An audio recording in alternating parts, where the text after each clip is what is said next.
Bom dia a todos e todas. Bom, sejam todas e todos muito bem-vindos à terceira jornada discente de pesquisa de pós-graduação na Faculdade de Direito da USP. Eu me chamo Fernanda Vick, sou representante discente junto à CPG e outros colegiados de pós-graduação. Somos muito felizes por realizar essa terceira edição das jornadas discentes, com várias programações ao longo desses 3 dias, dia 12 a 14, com muitas mesas e diálogos dessa natureza, como que a gente vai realizar aqui agora. Enfim, a minha mesa especialistas e faculdade de Direito, que é a Política de Acessibilidade Pedagógica, com a proposta de ampliação da acessibilidade no ensino superior. Essa é a nosso diálogo temático de hoje. E para compor essa mesa, eu vou convidar a professora da Faculdade de Educação da UNB, a Sinara Polonzardo, é doutora em Educação, e muito gentilmente nos ajudou a pensar o desenho dessa mesa para uma conversa com especialistas. E também apresento a vocês o aluno, bacharel em Direito, aluno da Faculdade de Direito, Silvano Furtado, que é membro do coletivo de autistas do Estado de São Paulo, além de outras posições importantes no protagonismo, né, da luta, da construção de políticas de acessibilidade na educação superior aqui no Estado.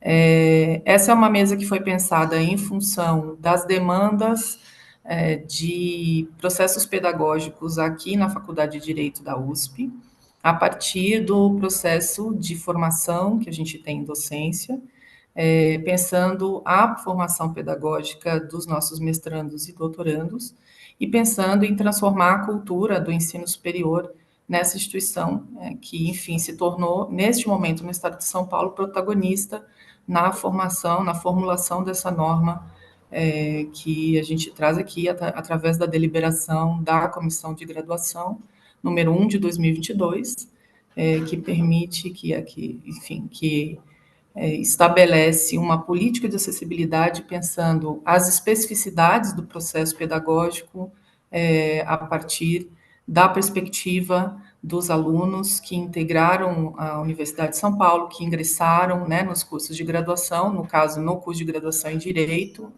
Estamos aqui com o Silvano para também nos contar um pouco de quais seriam as articulações para que isso se tornasse uma norma mais geral na USP como um todo. E pensar também como esse processo tende a transformar a instituição. Então, essa foi a ideia inicial dessa conversa, porque transformar a cultura é diferente de criar uma norma, como a gente já vinha conversando aqui anteriormente, a professora Sinara e o Silvano. Bom, assim, a mesa apresentada, eu vou fazer uma pequena introdução, contando de como isso foi se instalando, foi se estabelecendo aqui na Faculdade de Direito, como que chegamos à normativa do Estado das universidades do Estado de São Paulo. Atualizar só nas siglas que eu estou sempre confundindo, por favor. Na formação docente do programa de pós-graduação, a gente tem uma etapa de preparação pedagógica que a gente vem, como representantes discentes, tentando qualificar um pouco mais, melhorar, fazer uma integração com a Faculdade de Educação. A gente tem conseguido o apoio do professor Homero, que também integra essa comissão do PAI, né, do processo de preparação pedagógica, e com outras RDs também que entregam esse coletivo.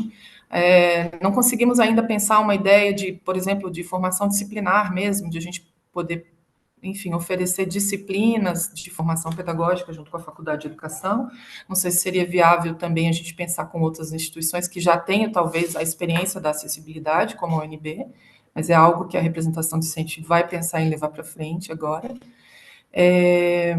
E, assim, durante essa experiência de estágio docente que eu estou fazendo aqui, eu sou doutoranda no programa, no Departamento de Direito do Estado, com disciplinas específicas de graduação, fazendo esse estágio, eu entrei em contato com a experiência de algumas alunas que tinham acabado de ingressar, me relatando, assim, tanto a necessidade, olha, eu quero fazer um procedimento especial de avaliação, né, a disciplina que vocês estão oferecendo, ela tem uma demanda de frequência e de testes semanais, isso para mim é fruto de, né, produto de muita ansiedade, e eu preciso que isso seja pensado de outra maneira, e isso para uma instituição que nunca pensou o processo pedagógico, vamos combinar, a Faculdade de Direito, ela tem bastante qualidade, bastante reconhecimento em vários aspectos, mas a gente de fato não pensa o processo pedagógico, não assim, na profundidade com que a gente deveria estar pensando num programa de pós.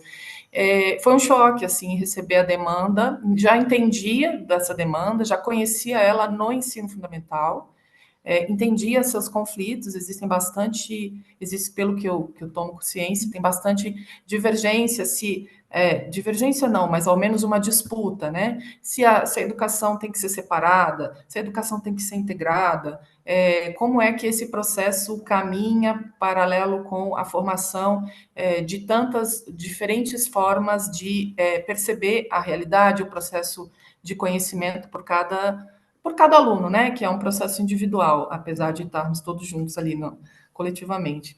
E eu não conhecia junto com a instituição. A comissão de graduação, na época que não havia nenhum tipo de tratamento diferenciado, né? E então, a partir desse contato com o Silvano e outras pessoas do coletivo, começamos a pensar a construção de uma normativa, porque a legislação já estava pronta para fazer essa exigência. Vamos dizer, não é uma obrigatoriedade, a gente, enfim, fomos procurar. E por isso, meu contato com a UNB, e hoje aqui é representada pela professora Sinara Polo Luzardo, e aí a UNB tem uma experiência mais longa, né, de acessibilidade, tanto para cotas, quanto para acessibilidade de todo tipo de deficiência, né, não só essas limitações físicas, as limitações de visão, assim, é uma política bem grande, eu fiquei impressionada, e, enfim, eu peguei um pouco da estrutura da normativa da UNB para trazer a discussão aqui na Faculdade de Direito, e junto com o Silvano e outros colegas do coletivo, a gente formulou um texto que adaptou aquilo que era o ideal, que a gente estava vendo ali na política da UNB, à realidade da aplicação aqui na Faculdade de Direito. E com uma espécie de norma programática ali dentro da própria normativa da deliberação 1 de 2022 da comissão de graduação, para que os departamentos, a comissão de graduação e todos os professores se implicassem no processo de conhecer as dificuldades, os mecanismos, as técnicas, e os preceitos básicos disso que a gente está chamando de política de acessibilidade pedagógica, para que a gente pudesse, a partir da norma, transformar a realidade, que é o mais importante. Então, esse é um pouco o cenário em que isso foi criado.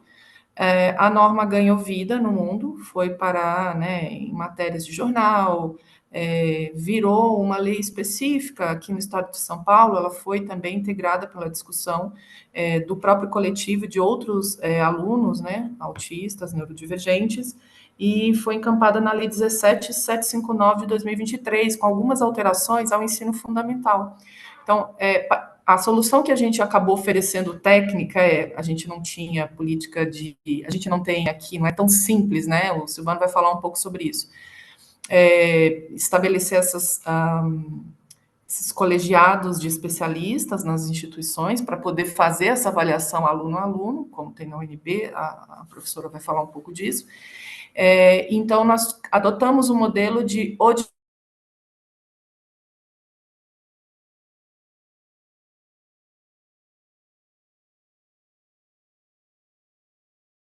Secretaria de Graduação, e a Secretaria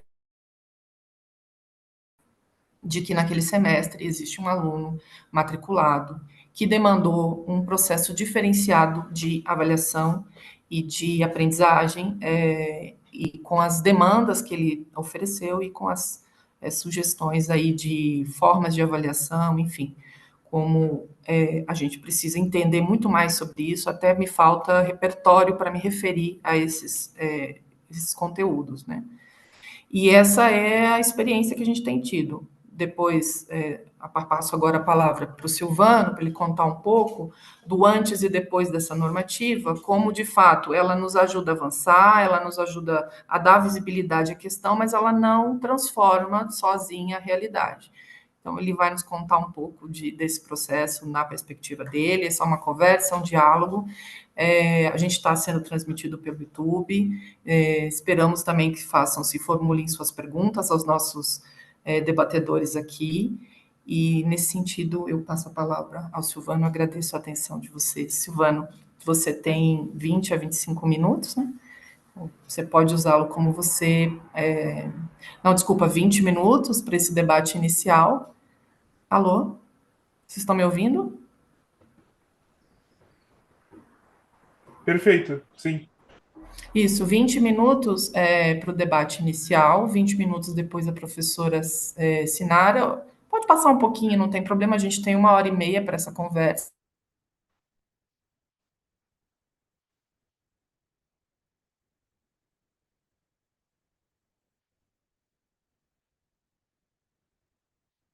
Mesmo colocações que nós possamos fazer, a professora quiser também conhecer um pouco do processo que foi algum detalhe, a gente também fica à disposição. É isso, é um diálogo. Perfeito. Bem, agradeço por terem me convidado. Eu sou Silvano Furtado. Eu, eu fui, à época, né, presidente do Coletivo Autista da USP. Hoje eu sou vice-presidente da Associação Nacional para a Inclusão de Pessoas Autistas, conselheiro jurídico da Frente Parlamentar pela Neurodiversidade.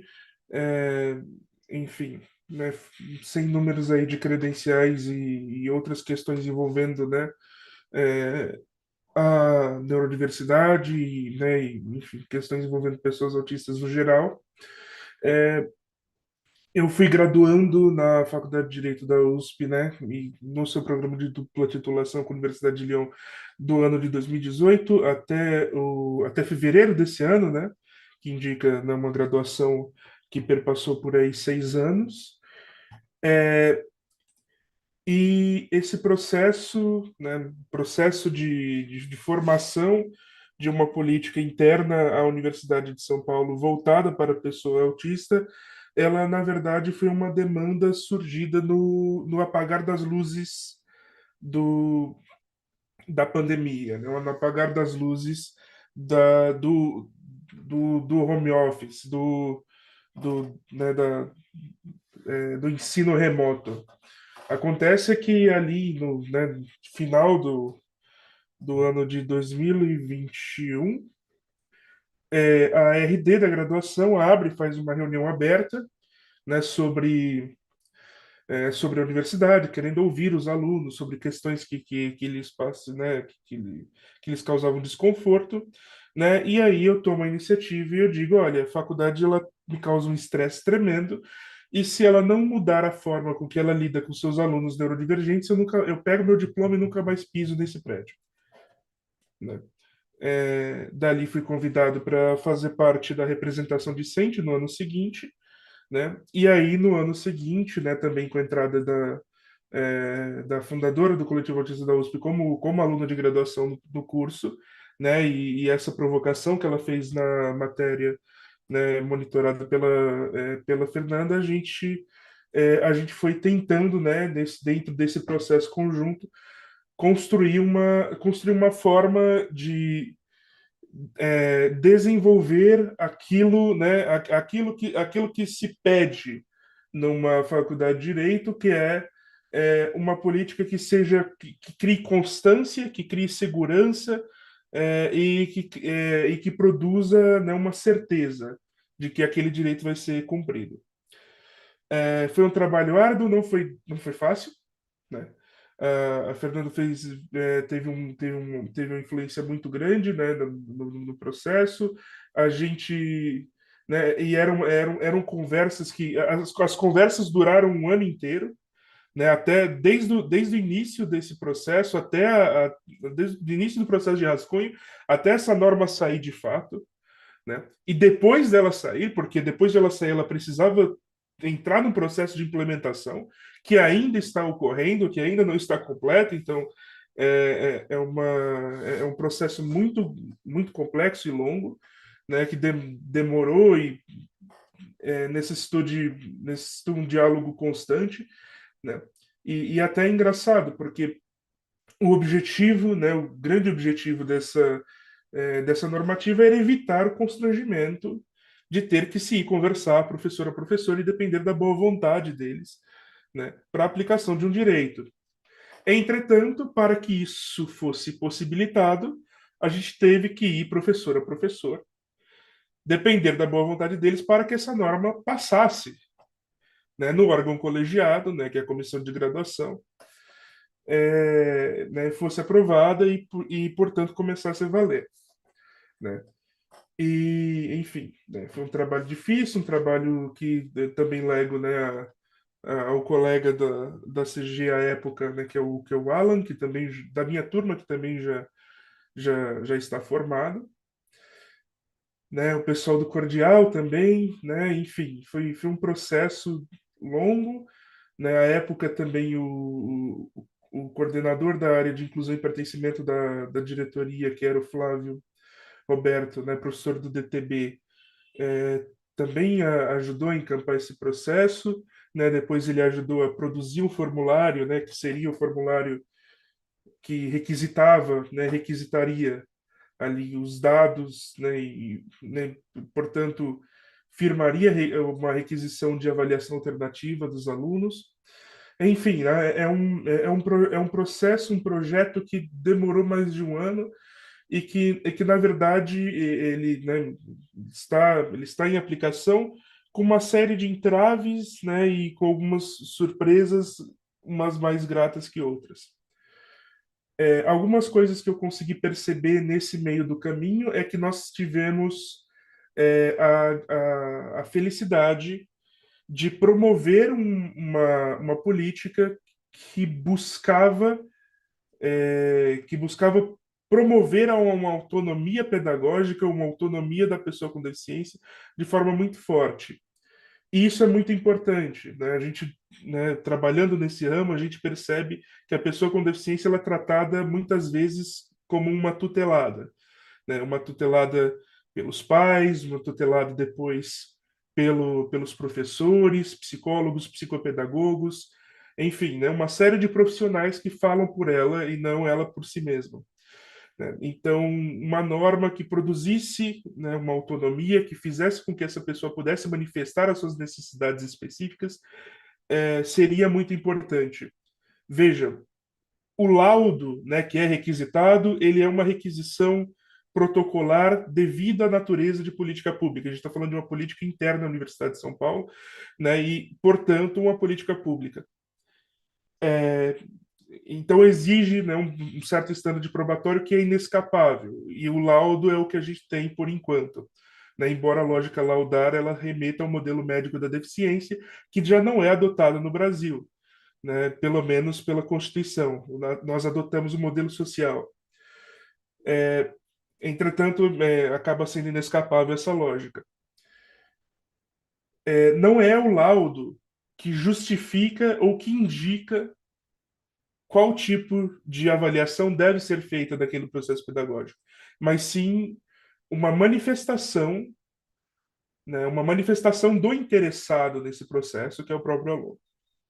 E isso é fundamental. A meu ver, essa foi a grande vitória dessa norma. Foi promover esse tipo de autonomia, né? Quando se trata de pessoas com deficiência, o risco maior é que essa autonomia seja totalmente colocada na mão do profissional médico, né? Dentro daquela coisa da autonomia do ato médico, enfim. Uma outra coisa, um outro desafio que a gente teve que enfrentar é que a gente não estaria abrindo mão de um possível futuro modelo universal, para o ensino dentro da faculdade de Direito. O que eu quero dizer com isso? Né? Nós, a norma, né, que produzimos, ela estava gerando ali ela estaria gerando uma solução para uma questão que era presente e que era constante. Pessoas estavam se formando, pessoas estão entrando dentro da faculdade, mas que de forma alguma ela substituiria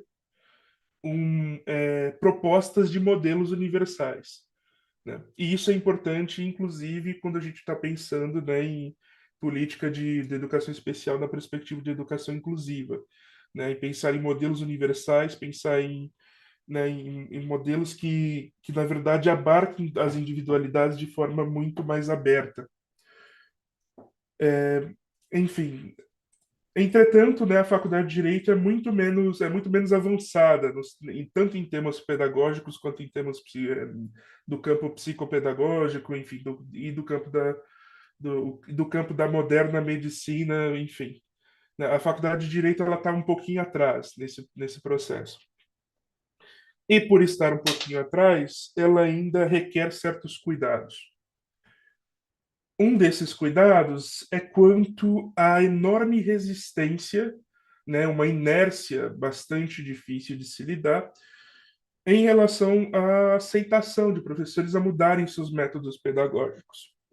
Né. Essa era uma preocupação que tínhamos, inclusive a norma, a sugestão de produzir uma norma era justamente para gerar legitimidade necessária para que essa inércia fosse vencida. Em muitos casos isso foi o suficiente, mas em alguns casos idiosincráticos não foi. Né? Houve resistência permanente e ainda há, né, de alguns docentes quanto à mudança de seus métodos pedagógicos ou a mudança de seus processos. Né? Eu posso dar exemplos diretos, sem citar nomes. Né? Eu recebi um e-mail de um grupo de monitores falando que eles iam indicar 2 trabalhos para o aluno ao invés de um, como dizia em seu ofício, porque, de acordo com eles, a nota da matéria era composta por 2 notas. E aí eu tive que enviar um e-mail respondendo, muito educado, falando que não importa como a nota da matéria é indicada, o que importa é o que está no ofício da comissão de graduação, né? E que é um trabalho só. Né?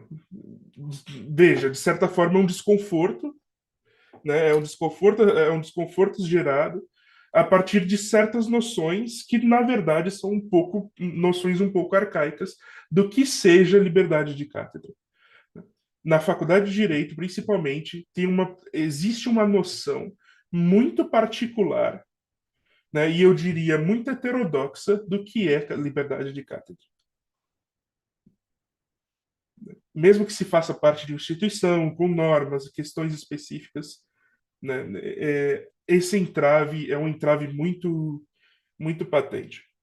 Outro entrave muito patente, a gente pôde perceber recentemente na pesquisa docente promovidas pela própria comissão de graduação, né, a faculdade fez uma pesquisa com os seus professores, né, para entender as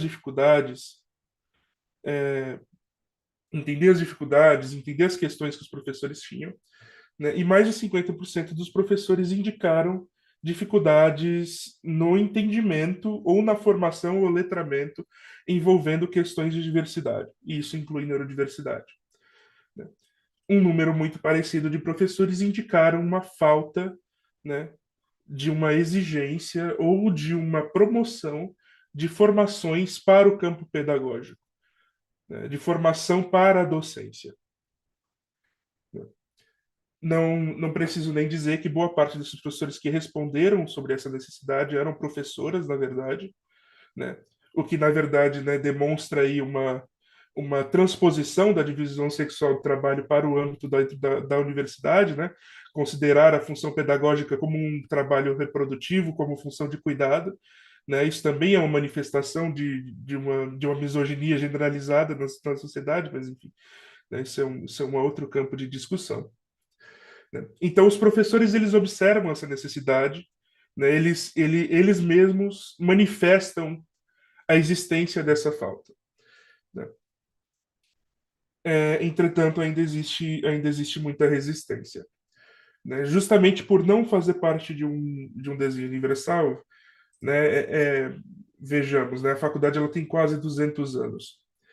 A gente está introduzindo essa norma para adaptar a esse modelo de 200 anos, né, a uma linguagem, né, a um processamento sensorial, a um processamento emocional que é diferente daquele que foi daquele que moldou esses 200 anos de universidade, né? Então, na verdade, o que a gente fez com a norma foi tentar encaixar, né, tentar encaixar ali, tentar criar um anexo, né? Né, a gente sempre discutiu isso, né? Eu já conversei com a Fernanda algumas vezes, né? Que na verdade o ideal seria pensar em modelos universais, só que a Faculdade de Direito não estaria aberta para esse tipo de discussão nesse momento, né?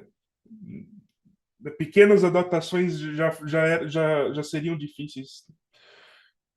Um outro ponto sobre a política que também é bastante importante, né, inserir uma segunda grande vitória, se a gente conseguisse fazer isso avançar, mas tem uma dificuldade imensa, né, é que a política ela prevê esse tipo de formação, né? Ela prevê que os professores eles sejam formados e informados sobre as necessidades da neurodiversidade e de outras questões das quais necessitam de um atendimento, necessitariam de um atendimento especializado, né, ante a não criação de um modelo universal. Entretanto, programas de formação do gênero são extremamente difíceis de serem cumpridos. Apesar da norma falar isso, não existe uma obrigatoriedade direta dentro das normas internas, nem da FD, nem da Pró-Reitoria de Graduação, né, o que é certamente uma lástima, e tais obrigatoriedades seriam muito difíceis de serem passadas, porque elas precisariam passar pelo crivo da congregação, que é outro crivo bastante, né, bastante complicado, né? É algo que podemos ver, por exemplo, nas semanas pedagógicas promovidas também pela CG, né? Por mais que 50% dos professores indiquem a necessidade de um programa de formação contínua, a presença deles nesses programas, quando oferecidos, é pífia, né? É mínima, de certa forma até vergonhosa, né? A participação. Então, então caberia, né, um campo de reflexão maior, pensar em formas de produzir uma certa obrigatoriedade por algum meio, né? E esse tipo de exigência é muito difícil de fazer, é uma exigência que está fora do campo necessariamente do direito, é um campo muito mais político, né, enfim, o campo político dentro da faculdade de direito eu diria que é muito mais espinhoso do que o campo da dogmática, essencialmente, né? É uma faculdade cheia de meandros, cheio de grupos que se formam e se deformam, né? E isso vai muito aquém das necessidades específicas dos próprios alunos, né? Isso é um produto, né? Esse é um produto desse caldo cultural que a gente acabou criando dentro da faculdade, infelizmente. Eu acho que é isso para minha fala inicial.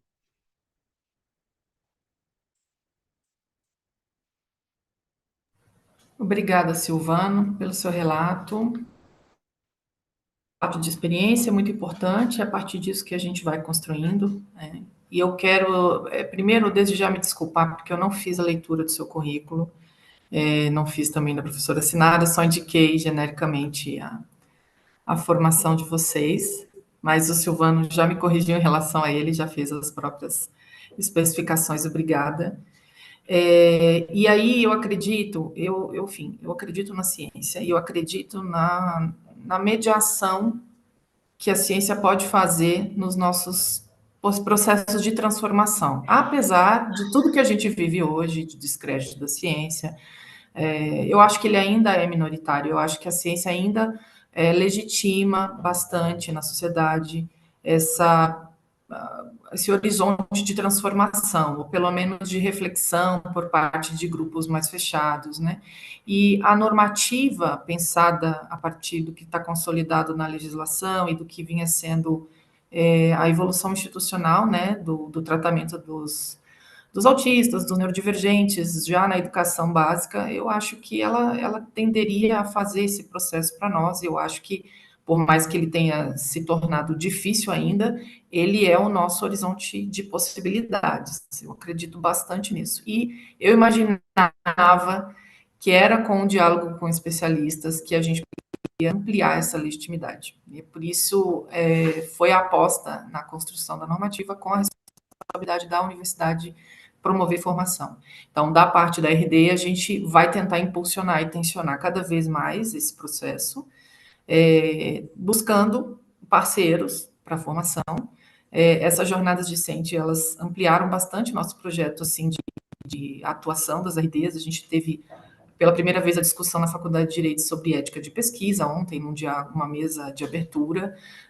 Nós também fazemos nossas entrevistas, nossos processos de coleta de dados ainda muito alheios ao que é o procedimento de aprovação de projetos por bancas de ética de pesquisa, enfim, há questões muito particulares no direito, então a gente tem avançado nisso. E eu acredito, Silvano, de fato, que sua trajetória, o protagonismo que você teve, é transformador da realidade dessa faculdade. Eu acho que ele por si já é um grande testemunho da mudança institucional e que nós podemos fazer isso a partir do aprendizado que a gente tem também, que é para o que nós temos formação aqui, né? Essa casa que ensina a gente a pensar e construir políticas públicas também. Eu estou especificamente no campo que estuda a interação dos movimentos sociais com a institucionalidade e assim eu não sairia feliz desse processo se eu não tivesse tido, enfim, chance, possibilidade de tentar intervir nesse debate da forma como ele tem acontecido. Então, a despeito de todas as dificuldades, eu ainda acredito neste processo dessa maneira, dessa discussão. E por isso, acho que a presença da professora Sinara aqui agora, professora Sinara Polonzardo, eu estou quase embolando para falar essa combinação, é quase um trava-língua para mim. Vou fazer aqui uma breve leitura da sua formação, que eu não fiz início. Ela é doutora em Educação pela Universidade de Brasília, é graduada em Pedagogia, especialista em Gestão Educacional e mestre em Educação pela Universidade Federal de Santa Maria. Me chamou bastante atenção a integração dela ao processo também de acessibilidade e é por isso que ela foi, enfim, tão indicada, tão referenciada para essa mesa. E a gente tem bastante expectativa que você nos ajude a oferecer para essa comunidade as referências que você já tem, tanto da sua formação, né, da sua especialidade, quanto da experiência da UNB, porque ontem mesmo na mesa de pós-graduação, que a gente tem aqui dos ritos, o nosso coordenador, o nosso presidente da CPG mencionou esse dado, né, a Faculdade de Direito da USP, a pós-graduação, ela é a única, junto com o FMG e a UNB, que tem CAP7 atualmente, né? Então, se nós temos essa qualificação, a gente tem que fazer jus ao ônus que isso nos traz. Então, eu tenho certeza que a sua voz como especialista aqui vai ficar registrada nos anais desse evento e vai servir de referência para a gente impulsionar outras discussões. Então, seja bem-vinda ao nosso diálogo acadêmico. Obrigada, Fernanda. Bom dia a todos. Tá, o som aqui tá bom? Ok. Bom, eu vou iniciar então fazendo a minha audiodescrição. Eu sou uma mulher branca, tenho cabelos castanhos com algumas mechas loiras na ponta, olhos claros, rosto fino. Estou usando um fone de ouvido preto, vestindo uma blusa de um rosa clarinho. Alguns chamam de nude, mas eu vou chamar de um rosa claro. Estou aqui falando, né, do escritório da minha casa. Ao fundo tem um papel de parede quadriculado, né, nos tons de branco e cinza. Faço audiodescrição caso algum colega, né, algum participante com deficiência visual, né, utilize esse recurso de acessibilidade. Bom, meu sinal em Libras é o movimento de pinça, né, o dedo polegar e o dedo indicador, nesse movimento, marcando aqui duas pintas que eu tenho no pescoço, que agora estão aqui cobertas pelo meu cabelo.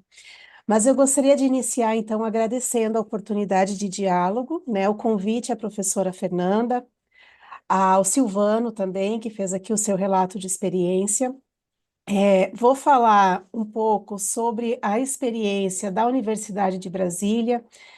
Fiz um conjunto de slides, mas dentro dessa perspectiva, eu acho que é melhor trazer os pontos, né, a partir, Fernanda, do que você coloca, do que o Silvano nos aponta. E desde já agradeço o convite a vocês, agradeço a oportunidade de diálogo e destaco a relevância de cada vez mais a gente se aproximar, né? Essa parceria interinstitucional, ela é muito importante para que a gente consiga fortalecer a política de acessibilidade nas instituições de educação superior, especialmente as instituições de educação superior públicas. Então, que cada vez mais a gente possa se organizar, né, se fortalecer, socializar experiências que hoje a gente não precisa começar do zero, como eu digo, a gente na escuta e na socialização, né, dos conhecimentos, das experiências contribuídas, a gente pode avançar nas nossas instituições. Esse é o movimento que eu faço, junto com os coordenadores de núcleos de acessibilidade das universidades federais brasileiras, e que tem me auxiliado muito a pensar, né, a implementação de políticas de acessibilidade no âmbito da nossa instituição. E eu gostaria de iniciar destacando a relevância, sobretudo, do movimento social das pessoas com deficiência, dos estudantes com deficiência, com autismo, com altas habilidades, que têm cada vez se organizado mais em coletivos e que têm, numa perspectiva crítica e emancipatória, apresentado as suas demandas para as instituições de educação superior, no sentido de evidenciar que não se trata apenas do cumprimento de uma lei, mas se trata da efetivação de um direito e da possibilidade de realizar um processo formativo, seja na graduação, seja na pós-graduação, tendo reconhecido as suas especificidades e, por isso, tendo reconhecido a sua dignidade. Nós temos um desafio, Silvano, que no âmbito das ações afirmativas, eu digo que geralmente a condição das pessoas com deficiência e autistas, elas entram no etc., né? Se evidenciam, né, outros grupos de diversidade. Então, nós temos já uma trajetória aqui na universidade sólida em relação à questão dos estudantes negros, indígenas, quilombolas, claro, com todos os desafios que nós temos, né, na consolidação de uma política de cotas e que a nossa universidade tem uma tradução nesse sentido, mas a gente também precisa avançar na questão das cotas para as pessoas com deficiência, que estão garantidas na lei, que elas estão acessando as universidades, mas que o nosso desafio agora é garantir as condições de permanência. E as condições de permanência perpassam por políticas, pelas provocações que o Silvano e seus colegas têm feito em relação aos estudantes, né, autistas com altas habilidades, neurodivergentes, mas passa também pelo entendimento de que a acessibilidade ela é um direito, ela não é um privilégio, não se trata aqui de facilitar atividades avaliativas, de facilitar processos pedagógicos, se trata aqui de propor processos pedagógicos, metodológicos e avaliativos que eliminem as barreiras pedagógicas que são enfrentadas pelos estudantes com deficiência, autistas, neurodiversos e com altas habilidades de superdotação. Por que que eu estou falando isso? Porque esse é um desafio que impacta profundamente na prática pedagógica que tem se feito historicamente nas universidades públicas, nas universidades, ou vou dizer mais, nas instituições de educação superior. Vou falar aqui como um todo.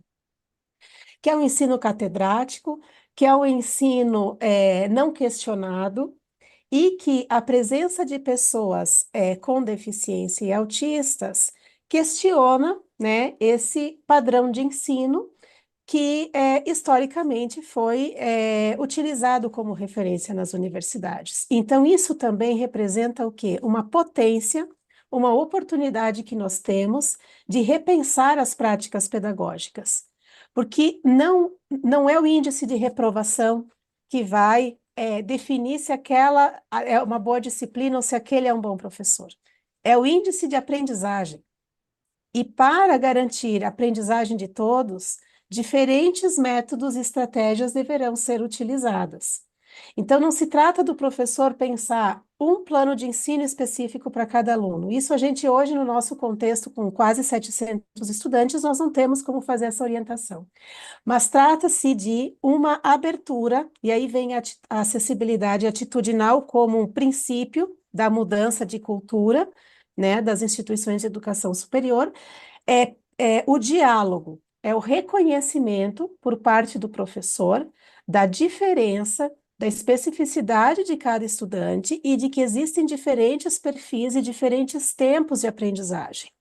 E que isso precisa ser considerado num plano de ensino quando o professor diversifica as possibilidades de os estudantes demonstrarem o conhecimento. Né? Esse é um conceito de desenho universal que tem auxiliado, mas que para nós, Silvano, também é um desafio. A gente está estudando nessa perspectiva. O que nós temos hoje é um fluxo de acolhimento desses estudantes e de orientação pedagógica, então eu vou falar um pouquinho para vocês sobre o contexto aqui da Universidade de Brasília e vou focar também na questão do curso de Direito, tá? Bom, a Universidade de Brasília, ela registra os primeiros dados de matrícula de pessoas com deficiência em cursos de graduação em 1989, 1990. Mas eram, né, números pequenos, vou dizer assim, né, um início dessa movimentação de inclusão naquele momento, sem uma política institucionalizada, vou assim dizer. Né, com a questão da lei de cotas, e antes mesmo da lei de cotas, a gente já tinha uma experiência significativa no recebimento desses estudantes, e um desafio enorme em relação às condições de permanência, de apoio especializado e de acessibilidade. Em 2019, aí eu vou encurtar aqui a história, nós publicamos a Resolução CAD número 50, que trata da política de acessibilidade da UNB e que, como a Fernanda colocou, traz uma perspectiva mais ampla. Ela vai trabalhar acessibilidade em diferentes dimensões, na questão arquitetônica e urbanística, comunicacional e informacional, pedagógica, metodológica e atitudinal.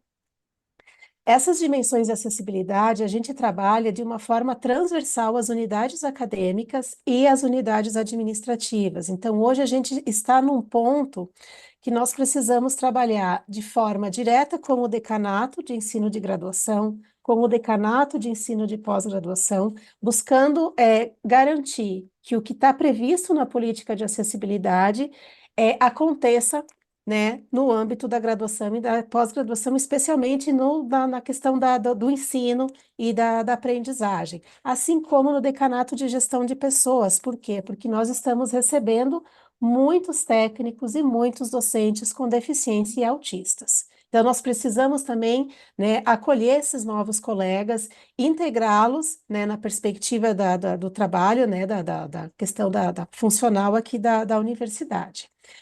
Nós atendemos, bom, então essa política é de 2019, em 2020 foi criada a Diretoria de Acessibilidade. Antes esse setor era uma coordenação menor, com pouca abrangência. Em 2020 tinha em torno de 150 a 160 estudantes cadastrados. Hoje nós temos aproximadamente 700 estudantes. E o nosso setor também tem sido buscado por docentes com deficiência, que estão descobrindo a sua condição de autista agora, já num avanço da sua trajetória profissional, por assim dizer, muitas vezes por consequência da busca, né, de auxílio de diagnóstico para os seus filhos em relação ao transtorno do espectro autista. Então, são professores que a gente também precisa auxiliar em relação à garantia dos seus direitos para atuação docente no que se refere à questão, por exemplo, da alocação da sala de aula, da questão da participação das reuniões, da questão do número de estudantes, né, considerar essa questão do número de estudantes em sala de aula. Então, são questões relacionadas aos professores. Em relação aos estudantes, especialmente após a pandemia, que para nós também foi um marco, viu, Silvano?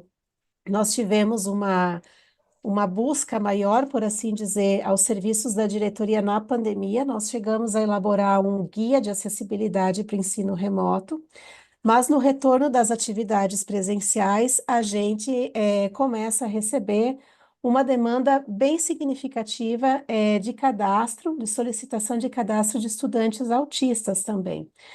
São 185 estudantes hoje em cursos de graduação, sendo que, se a gente for considerar o total, né, de todas as especificidades, hoje a UNB trabalha com estudantes com todas as deficiências, inclusive surdos cegos e deficiência múltipla, e o curso de Direito da UNB é o segundo curso com o maior número de estudantes com deficiência.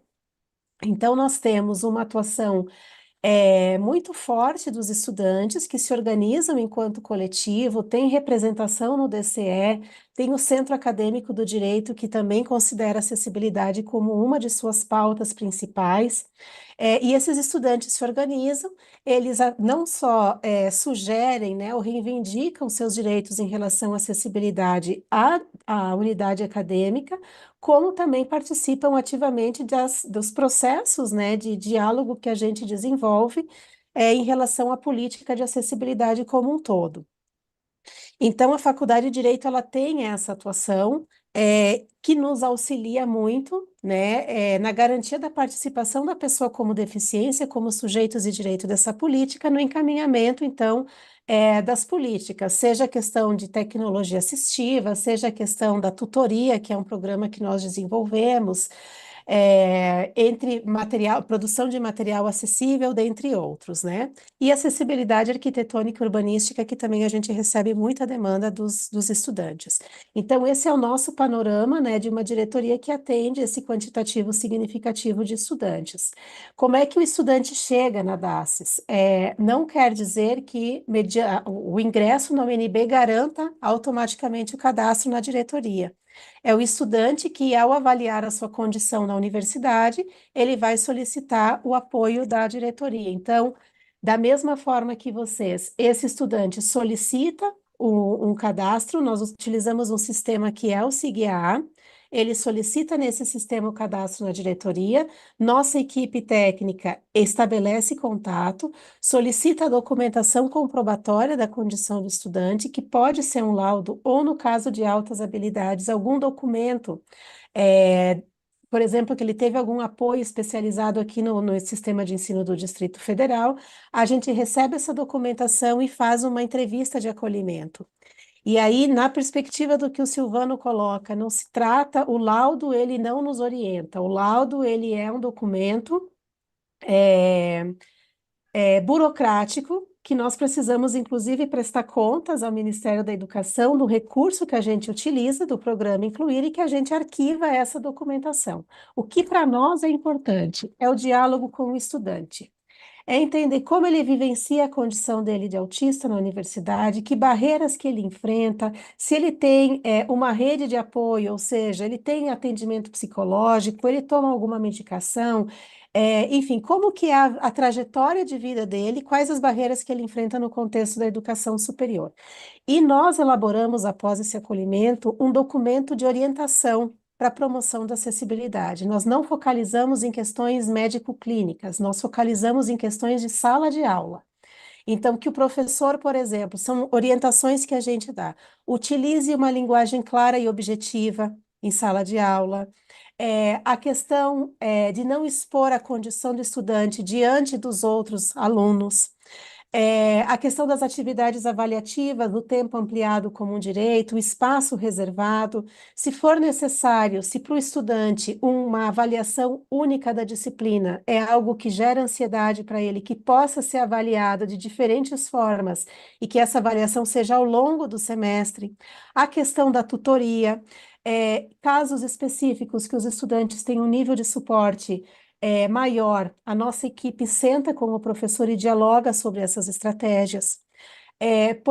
Possíveis crises que esse estudante possa ter em sala de aula, como que o professor pode auxiliar, né? Então, a gente faz esse documento de orientação pedagógica e disponibiliza no sistema, no próprio SIGA para o professor, de forma que esse professor, no momento que tem a lista das disciplinas, dos alunos matriculados na sua disciplina, ele consegue identificar se tem um estudante cadastrado na diretoria ou não, qual é a especificidade do estudante e quais são as orientações de acessibilidade. Então, o aluno não precisa chegar e dizer, professor, eu sou um estudante autista. Antigamente era assim, antes da pandemia. Ele levava uma carta e os relatos de experiência diziam que alguns professores não recebiam a carta, que alguns professores diziam que a carta não servia para nada, que a carta não orientava, e aí esse estudante acabava se expondo diante do professor e da turma.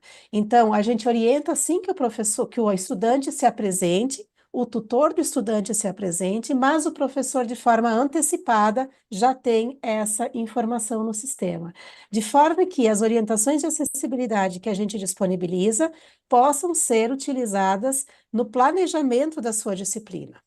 Uma questão muito importante que a gente coloca é a questão da organização da disciplina, da previsibilidade das atividades que vão acontecer, dos textos disponibilizados com antecedência, do agendamento de provas com antecedência e que se tem alguma mudança nesse cronograma da disciplina, que isso seja de forma antecipada informada para o estudante. Quer dizer, isso reduz a questão, né, da ansiedade ou do estresse para o estudante autista. Agora, é uma medida de acessibilidade que auxilia na organização pedagógica da turma toda também.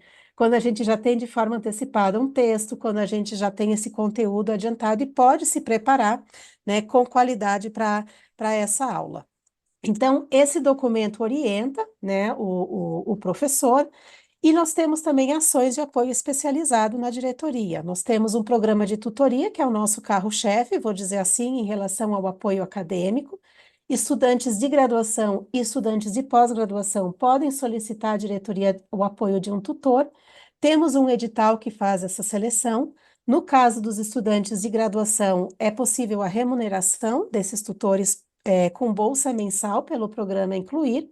E no caso da pós-graduação, nós não temos, né, essa previsão do recurso incluir para o pagamento do tutor. Mas o aluno da graduação, da pós-graduação, também tem direito ao tutor, e o tutor que atua, ele recebe 2 créditos no seu histórico acadêmico, assim como o da graduação. Então, a tutoria é um colega de curso que vai auxiliar, no caso do estudante com TEA, no enfrentamento das barreiras relacionadas à comunicação e à interação social. Ele não vai falar pelo estudante com TEA, pelo estudante autista. Ele vai apoiar o colega no que esse colega precisar. Às vezes é a organização de um plano de estudo, né? É a questão de um cronograma de trabalho que é feito em dupla, ou até mesmo do estudo em dupla, se os estudantes assim acharem interessante, né? Outra questão que nós temos na nossa política é a prorrogação do tempo de curso. A gente sabe que a funcionalidade, né, dos estudantes com deficiência, seja física, intelectual, sensorial, e mesmo dos estudantes autistas, demanda um tempo distinto de aprendizagem, né? Demanda um tempo diferente de preparação. Então, a ampliação do tempo de curso é algo que também está previsto na nossa política, na graduação e na pós-graduação. O desafio que a gente tem é a articulação junto à CAPES, por exemplo, que cobra tanto a questão dos prazos para defesa de teses e dissertações. Acho que ali a gente teria que se unir e pensar em uma proposta nesse sentido. Então, não é o mesmo tempo para a conclusão de um curso de mestrado ou doutorado, ele não considera as especificidades de quem tem deficiência ou autismo, né? Ele padroniza um processo de ensino e aprendizagem e de produção acadêmica sem considerar a funcionalidade do corpo, que é o que o Silvano coloca, que é hoje o modelo que a gente está utilizando como referência. O modelo social ou ainda o modelo biopsicossocial, né, Silvano, que a gente está aí aguardando as últimas decisões, né, do modelo de avaliação unificado que vem para entender como que a gente vai fazer isso, né, no âmbito das universidades também. Então, esse apoio, seja a questão do material acessível, seja a questão do tutor, seja a questão do diálogo com os professores, o nosso setor faz, tendo em vista a questão da permanência dos estudantes. A questão atitudinal, ela é a mais desafiadora, Silvano, e eu já estou indo para o ponto da formação aqui que vocês falam. O que eu observo hoje, assim, depois de alguns anos nessa trajetória? A educação básica, ela já tem uma trajetória maior em relação à questão da acessibilidade e da inclusão, né? Hoje já não é mais um questionamento sobre o fato do estudante estar ou não na escola de educação básica, porque já se tem uma experiência, não que isso coincida com permanência e conclusão, porque os dados de matrícula, eles são um funil, né? O alto índice de acesso nos anos iniciais do fundamental e menos de 2% de estudantes de estudantes da educação especial que concluem o ensino médio, né? Hoje, o total de matrículas de alunos da educação especial, comparado ao total de matrículas na educação superior, não chega a 1%, é 0,8%. Então, a gente tem muito que avançar, embora a gente tenha a lei de cotas, né? Que é essa questão da permanência. Bom, a acessibilidade hoje pedagógica, ela é um dos grandes desafios. Os docentes aqui da universidade, eles nos perguntam: mas como eu vou garantir condições equitativas de participação e aprendizagem para esse estudante se eu não tenho uma formação específica na área? E aí a gente tem ido para as unidades acadêmicas, nós não conseguimos ir em todas, porque a nossa equipe é pequena, embora eu esteja falando aqui de equipe interdisciplinar, a gente está hoje num contexto de greve, mas não estando num contexto de greve, é uma equipe reduzida que nós temos e que faz todo esse trabalho de apoio institucional, né? São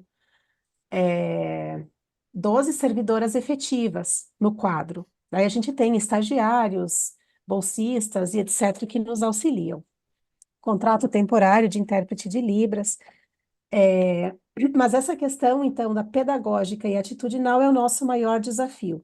Então, em que ponto que nós estamos hoje, né? Nós disponibilizamos as orientações no SIGA, mas os professores têm sentido falta de um diálogo presencial, vou dizer assim, ou de uma orientação mais pedagógica, tendo em vista que são especialistas nas áreas do conhecimento, né, mestres, doutores, pós-doutores, mas a questão da didática e de uma didática referenciada no respeito à diferença, isso é uma novidade para eles também, é um desafio que eles enfrentam. Nesse momento, a gente está aqui na Universidade de Brasília fazendo um processo articulado à Faculdade de Educação, as colegas que são especialistas na área de educação inclusiva, e a gente pretende, até setembro desse ano, publicar uma coletânea de materiais relacionados à inclusão e acessibilidade na educação superior, que trate de todas as especificidades que hoje são recebidas e atendidas na Universidade de Brasília. A gente pretende também fazer um seminário de apresentação, de lançamento desses documentos para os docentes da universidade, e a estratégia que nós pensamos, mas não efetivamos ainda, Fernanda e Silvano, é fazer um vínculo com o decanato de graduação e o decanato de pós-graduação, para que por meio deles haja esse convite para participação desse processo de formação. Por quê? Porque também temos esse problema, Silvano, de baixa participação dos docentes nas ações de formação. Quando a gente faz seminário, quando a gente faz oficinas, quem é que participa? Os estudantes cadastrados na diretoria, os tutores desses estudantes e professores que já pesquisam na área. Professores de diferentes áreas do conhecimento, mas que já têm o conhecimento da área, seja na tecnologia assistiva, seja na educação, seja na engenharia, que trabalha com desenho universal ou desenvolve tecnologia.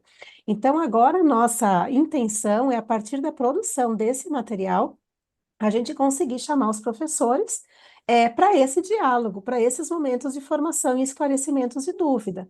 Sempre dizendo para eles que não existe uma receita de como trabalhar com um estudante autista em sala de aula.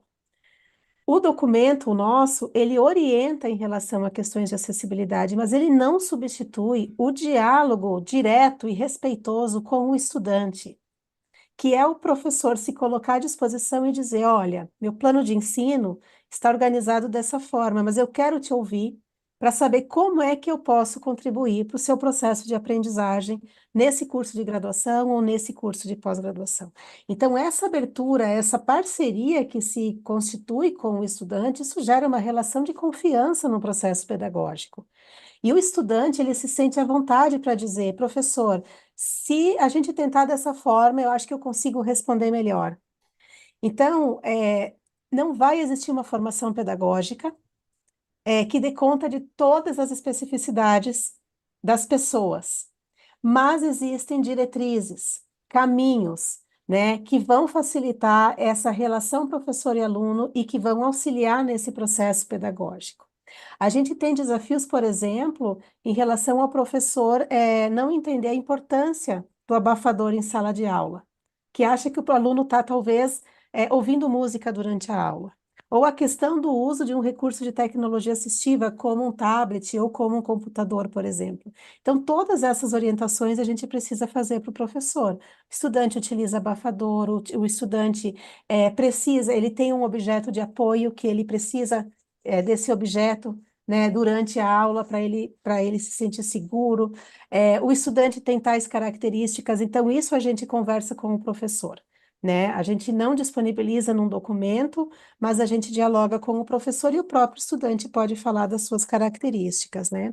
Então, o desafio que nós temos hoje, que é um dos títulos aqui finais da nossa mesa, quais são os desafios desse processo de implementação, né? Eu diria que a gente precisa, primeiro, acho que um dos grandes nós que nós temos é a questão da avaliação para o ingresso dos estudantes com deficiência ou autistas nos cursos de graduação e pós-graduação. A perspectiva que se utiliza ainda é médica, e Silvano vai concordar comigo, né? É o laudo que vai garantir ou não o direito desse estudante utilizar, né, da cota como uma política para ele ter acesso à universidade. As equipes médicas nem sempre elas têm as formações necessárias, a formação necessária para compreender a complexidade do transtorno do espectro autista. Então, nós temos um desafio que é que muitas vezes os estudantes com TEA têm questionado, inclusive, os seus laudos médicos, né? Se é um estudante com TEA que fala muito bem, que se expressa muito bem ou que faz um contato visual, o médico já fica com aquele receio porque tem uma visão muito padronizada do que é o autismo. E a perspectiva biopsicossocial vai dizer que é a interação do corpo com as barreiras. Então, tem outras questões que um laudo médico não traz escrito, mas que são barreiras que a pessoa vivencia. Então, a primeira questão é a garantia, né, de uma avaliação biopsicossocial no acesso à graduação e à pós-graduação. Um segundo desafio que nós temos é a questão das condições de permanência desses estudantes. Então, não é só o acesso à cota, são condições de permanência. E permanência, ele envolve questões socioeconômicas também, tá? A questão socioeconômica precisa ser considerada, questões relacionadas à saúde mental, sobretudo questões relacionadas à acessibilidade e recursos de tecnologia assistiva. Ou seja, a acessibilidade, ela precisa ser considerada, ela precisa ser compreendida como uma política institucional. E é isso que vocês estão fazendo quando vocês propõem uma normativa, né? Vocês estão afirmando esse direito, no texto da lei, vou dizer assim, mas vocês querem avançar, assim como todos nós queremos nas universidades, para que esse estudante tenha condições de permanência, de participação e de aprendizagem, porque as barreiras não são só para o acesso e para a permanência, as barreiras permanecem quando esse estudante se forma e precisa ingressar no mundo do trabalho, né? Então, por isso que a formação acadêmica ela precisa ser de extrema qualidade, porque as barreiras sociais são muitas, e é por uma formação de qualidade, né, que essa pessoa vai ter, que a pessoa com autismo, que a pessoa com deficiência vai ter autonomia, inclusive, para definir quais são os seus projetos de futuro.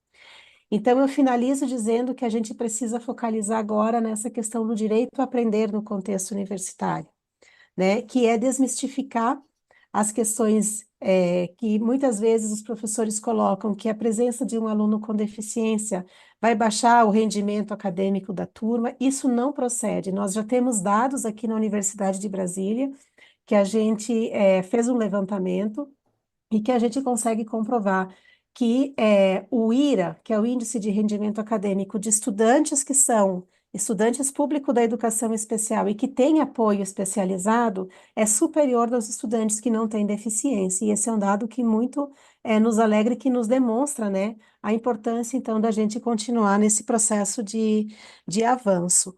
Então, essas seriam as minhas contribuições em linhas gerais, falando aqui um pouco da experiência da UNB, e desde já me colocando à disposição para aquilo que vocês precisarem para a gente dialogar. Inclusive, Silvano, se tu tiveres interesse em conversar com os alunos do direito, da pós-graduação em direito, porque aqui eu estou fazendo uma fala da nossa experiência, agora, certamente a experiência dos estudantes, ela tem um valor maior, porque são eles que vivenciam as barreiras no contexto universitário, né? Então, agradecer a oportunidade, me colocar à disposição para alguma dúvida, algum comentário, né, que os participantes tenham, e também para articulações futuras. Acho que é muito importante também, nós temos um núcleo de acessibilidade, um núcleo de autistas, de estudantes autistas e neurodiversos aqui na UNB, vinculado, né, ao Centro de Psicologia, que faz esse trabalho mais vinculado a um atendimento clínico, e temos também a Diretoria de Acessibilidade, que é responsável, então, pela questão mais pedagógica, vou dizer assim, no apoio aos estudantes. Obrigada, Fernanda, e obrigada, Silvano. Perfeito. Eu posso fazer um comentário? Por É, favor. é, é bastante.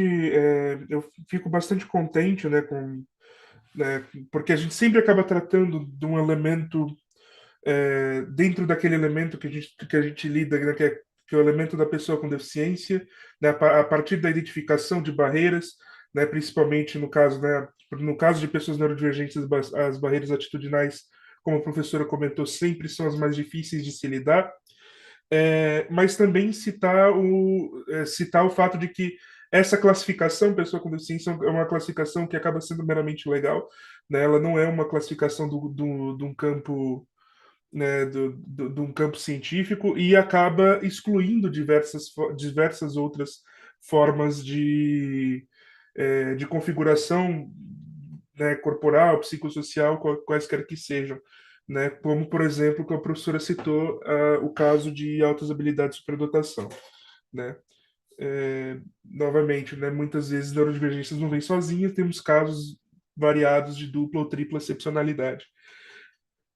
Um outro elemento bastante peculiar da USP, infelizmente, né, diferente das federais, a USP ela não aplica as cotas para pessoas com deficiência. Ela considerando-se autarquia, ela não aplica a lei federal de cotas, ela aplica uma norma específica. E acredite, eu tenho tentado, nos últimos 2 anos, pelo menos, né, já foram mais de 2 ou 3 projetos de leis escritos na LESP, tentando mudar esse cenário, só que, né, sem sucesso. Outra questão também, que é uma dor de cabeça absurda, e a Fernanda vai concordar, porque ela vive isso, os professores da Faculdade de Direito da USP, apesar disso constar na norma, né, eles falham muito no critério de previsibilidade. Eles falham, e eles falham consistentemente no critério de previsibilidade. As atividades, elas não estão disponíveis a tempo, a informação não é dada dentro do sistema, e eles são refratários nessa questão, não só nessa questão, mas também em outras que teoricamente seriam mais fáceis de identificar, né? Como constrangimento de alunos, chamar a atenção dos alunos em momentos inoportunos, né? Ou de forma até mais sutil, como, por exemplo, uma das minhas últimas ações como representante discente da comissão de graduação foi emitir uma norma, né, junto com os meus colegas, né, tá lá o documentozinho assinado por mim, por alguns professores. Emitimos uma norma na comissão de graduação proibindo a divulgação de notas naquele PDFzão que os professores mandam por e-mail, com o nome do aluno e a nota do lado, ou o número USP do aluno e a nota do lado. Veja, isso é uma ação para evitar constrangimento, evitar todo tipo de questão.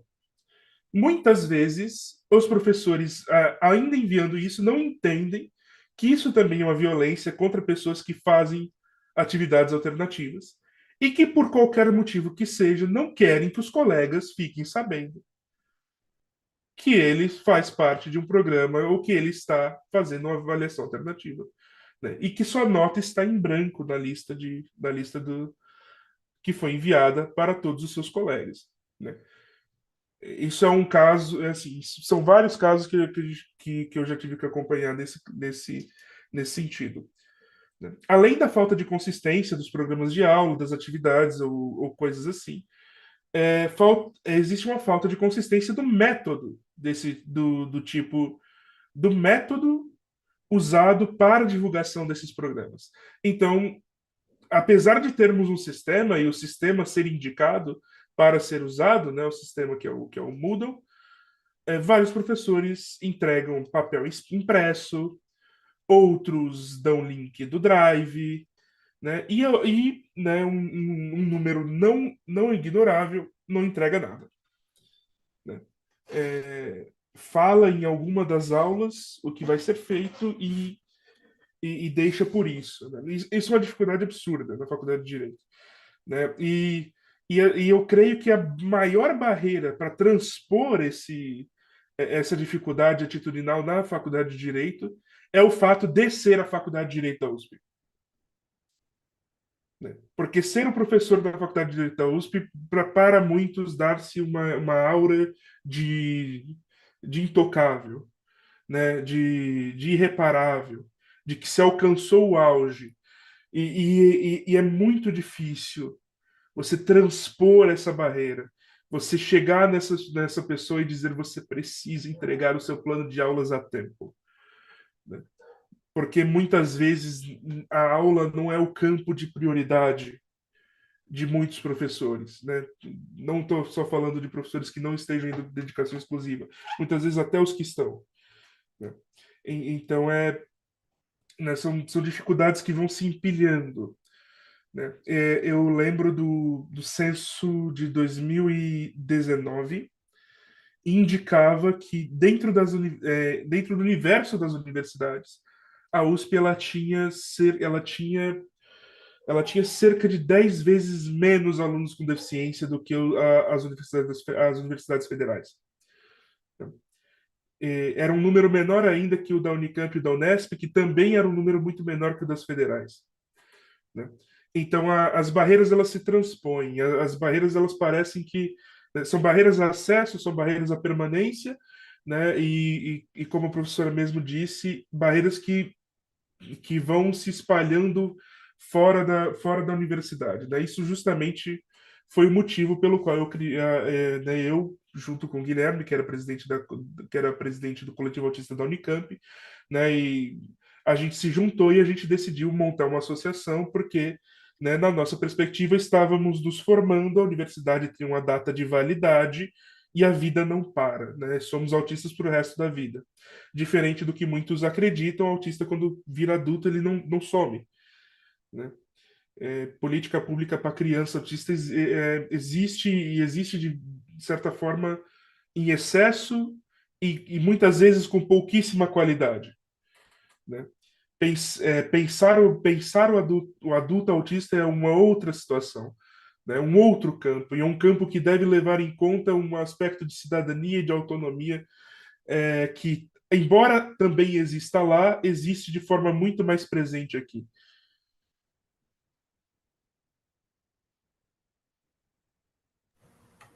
Obrigada, Posso, Silvana. posso fazer uma observação, Fernanda? Sim, sim. Silvano, essas questões que eu coloquei aqui são medidas que eu vou dizer adotadas pela diretoria, mas os desafios que a gente enfrenta também são enormes, tá? O que está fazendo o curso de Direito da UNB se modificar? A presença dos estudantes com deficiência, autistas, com altas habilidades e com transtornos funcionais específicos. A presença desses estudantes e a articulação deles enquanto coletivo, enquanto movimento, é que tem provocado mudanças nos professores.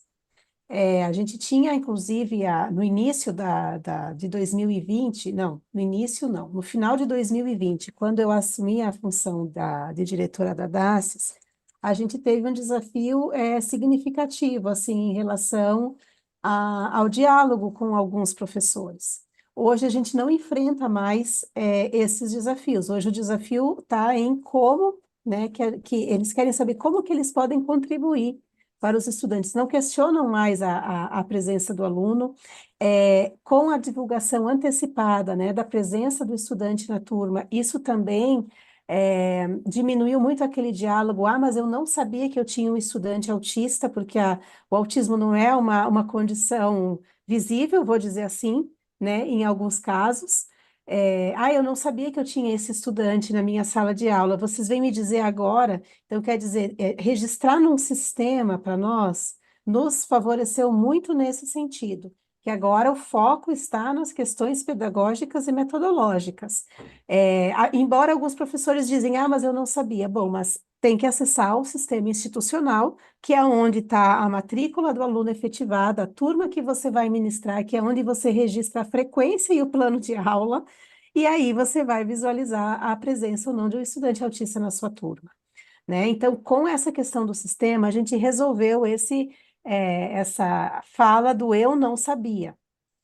Então, agora o professor sabe, já fazem 6 semestres, 5 ou 6 semestres que a gente tem esse procedimento e que no início de cada semestre, quando fecha a matrícula, a gente informa para todos os coordenadores de curso a lista dos estudantes, né, num processo, claro, sigiloso, restrito para o coordenador de curso, quais são os estudantes de cada curso da UNB cadastrados na diretoria, para que ele, enquanto coordenador de curso, estabeleça esse diálogo com os professores, para que eles acessem o sistema e vejam as orientações. Mas é passo a passo, assim, e não é fácil, porque uma mudança de cultura não é fácil, né? É recente o ingresso das pessoas com deficiência e autistas na universidade. A questão das altas habilidades, a invisibilidade, inclusive no diagnóstico, né? Hoje no Brasil a gente tem uma incipiência, vou dizer assim, embora tenha estudos e pesquisas que tratem da questão das altas habilidades, mas os processos de identificação, eles são extremamente complexos porque os profissionais das diferentes áreas não têm conhecimento sobre isso, né? E muitas vezes pode ter mesmo uma aproximação ou um equívoco em relação à questão do diagnóstico, né, de quem é autista, de quem tem altas habilidades, ou às vezes pode estar associado. Então, o bom é que hoje a gente já está discutindo nessa perspectiva, né, de criar as normativas e de implementá-las, né, da melhor forma possível, considerando as condições do estudante e a dignidade dele, porque a falta de acessibilidade é uma violação de direito, né? A atitudinal, a pedagógica, em qualquer dimensão da acessibilidade, a falta dela viola direitos, por quê? Porque restringe a participação de quem tem deficiência ou de quem é autista na sociedade ou em qualquer contexto formativo, educacional e etc. Então, esse é o desafio que a gente tem, né? De ampliar o diálogo, mas, junto com o diálogo, ampliar ações que vão efetivar o direito no cotidiano das pessoas. Então, a gente tem um grande desafio pela frente, mas a gente está avançando. Iniciativas, Silvano e Fernanda, como a que vocês fizeram, né? A abertura desse diálogo, dessa provocação no contexto da universidade já é um grande passo, né? E depois a gente parte, então, para as outras estratégias, com todas as dificuldades que nós temos em relação ao orçamento, a reconhecimento e etc. Mas a gente vai avançar. Sim, professora Sinara, muito obrigada pelas considerações, aí o retorno à fala do Silvano. Eu acredito que, de fato, a gente tem um comprometimento, vamos dizer, do processo de evolução disso aqui na nossa faculdade, mas também nas universidades paulistas como um todo, por conta do problema das cotas mesmo. Então, enquanto essa realidade não for transformada pela presença não massiva, mas um pouco mais substantiva, dessas diferencialidades, gente, um pouco de humanidade no processo tem a ver com entender que todos somos diferentes e o processo de aprendizado é diferente mesmo, ele é individual, ele não tem a ver necessariamente com essa uma outra marcação, né? E isso já deveria ser sensível, isso já deveria nos sensibilizar automaticamente. Mas eu acho que isso está dentro de um contexto muito maior e mais difícil de intervenção, que é a própria estrutura econômica, neoliberalismo, massificação do conhecimento. A gente está dentro desse sistema. Essas pessoas também, quando normalizam toda uma forma de aprendizado, uma forma de avaliação, também estão respondendo a esse sistema e chamá-las a uma outra realidade demanda um choque que nem sempre, enfim, é um choque, né? Ele não é necessariamente pacífico, tem tensões, mas de novo eu volto ao meu ponto que é uma coisa que tem se colocado no debate político depois que a gente passou esse período um tanto quanto longo, né, na nossa sociedade, do nosso sistema político, de polarizar excessivamente, né, esse debate acirrado e um pouco muito, muito irracional, vamos dizer assim,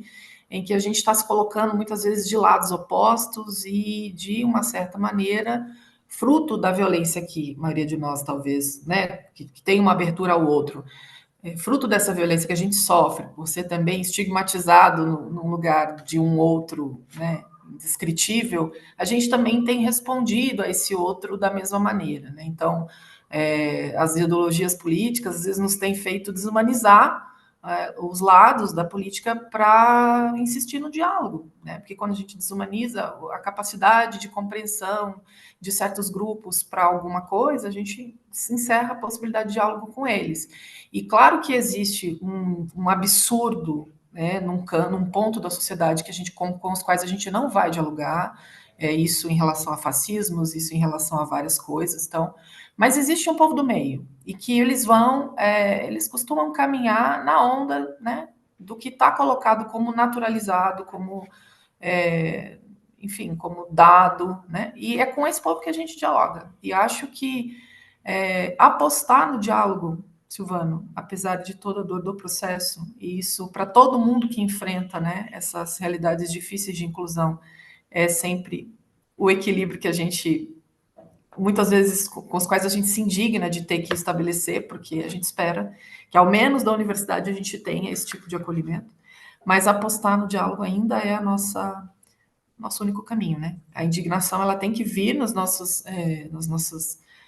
formas de interagir até para impactar pessoas que estão mais próximas. Acho que de fato ela causa isso e ela vai provocando uma mudança de atitude paulatina, mas eu ainda quero acreditar que apostar na capacidade desses professores de ouvirem o que a gente tem para dizer, de ouvirem essa proposta, de que o fato de ter vindo uma norma já pela comissão começa a divulgar e a trabalhar um pouco mais isso. A gente está caminhando para o encerramento da mesa, e eu queria tanto trazer algumas perguntas que vieram pelo YouTube, quanto também colocar algumas dúvidas aqui à professora e também ao Silvano, que usa muito na ideia de começar a pensar, como representante discente de pós e formação, alguma construção que seja de parceria com as universidades, no caso, como a Universidade de Brasília, que já tem uma experiência de formação, para a gente começar a pensar a construção de disciplinas pedagógicas mais amplas, não que trate especificamente de acessibilidade, mas de dimensões de formação que a gente não tem minimamente noção dos processos. Uma das coisas que a professora Sinara colocou, que eu não tenho conhecimento, é do que se chama esse modelo de avaliação unificado. Ela disse que, enfim, não sei se eu entendi corretamente. O Silvano usou modelo laudar e modelo social, né? Então, eu queria que vocês dois pudessem, né, professora Sinara e Silvano, pudessem falar brevemente sobre o que isso significa, traduzir para a gente, nos oferecer algum guia de material para que a gente possa também começar a construir posicionamentos e tensionar, né, nas instituições. A Faculdade de Direito tem uma comissão de inclusão e pertencimento, ainda no plano do regulamento interno, acho que não está aprovada como órgão integrado ao PRIP, né, que é a Pró-Reitoria de Inclusão e Pertencimento, não tenho certeza se isso já avançou. Então, a gente tem espaço para começar a provocar a partir dessas instituições, para caminhar no sentido do que a Universidade de Brasília caminhou institucionalmente. Então, esse diálogo inicial desses modelos, e depois, então, eu trago mais uma questão que veio também dos nossos colegas na audiência do YouTube.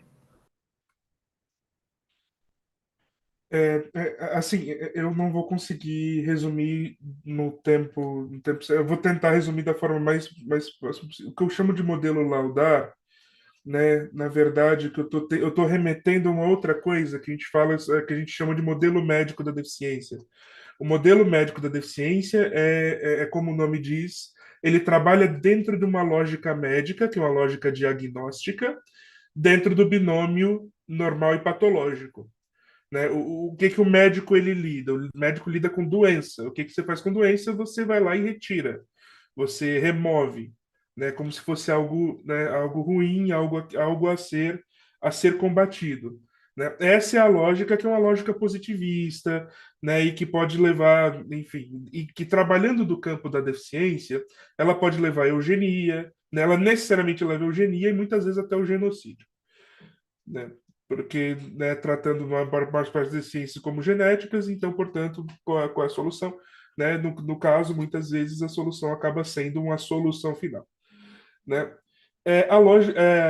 A perspectiva social da deficiência é uma perspectiva que fala que as barreiras, que o sofrimento sofrido pela pessoa com deficiência, na verdade, ele não advém da sua etiologia, não vem dela, né? Não é ela que produz o sofrimento a si mesma, mas sim o fato da sociedade, do mundo não ser adaptado às suas necessidades específicas, considerando que o mundo ele é muito adaptado. Estamos falando aqui de forma telemática, por mecanismos de adaptação ao nosso convívio humano.